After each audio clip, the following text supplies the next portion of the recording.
I want to get your thoughts on this, Guy. Maryland school district smacked down by the Supreme Court this summer is under scrutiny over sexual content in classrooms yet again. A grassroots education group uncovered a 7th grade, quote, family life lesson in Montgomery County. The worksheet asked 12-year-olds to match terms with definitions of words like cisgender, gender expression, and sex assigned at birth. It appears that there was no opt-out option for the assignment, which is what the Supreme Court case was all about. The defending education organization says, quote, this vocabulary lesson requires that students buy into an ideology that many reject.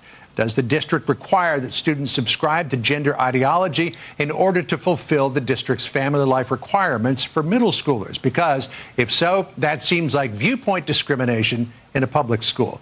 Back in June, the Supreme Court sided with parents who sued the district over LGBTQ curriculum in elementary schools. It included picture books like Uncle Bobby's Wedding and Pride Puppy. The justices ordered the district to allow parents to opt their children out of this type of coursework.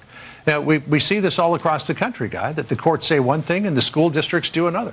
Yeah. If this is an issue about an opt-out, that was the core question in that Supreme Court decision. 6-3, the court said, yes, parents have a right to opt their kids out from this sort of thing. And by the way, the plaintiffs in that case were Muslim parents, Ukrainian Orthodox parents, Catholic parents, an array of religious parents saying, we want an opt-out option on these types of lessons. And the Supreme Court, the highest court in the land, said, yes, you can do that. And if the school district, that exact same school district, is now defying the court on a similar question when it comes to opt-outs, I think lower courts have to step in immediately and say, no, you don't get an option here. You don't have an opt-out for what the Supreme Court decides. Yeah, well, a lot of diversity on the opt-out side of that issue. Guy, good to see you this morning. Thanks so much for joining us.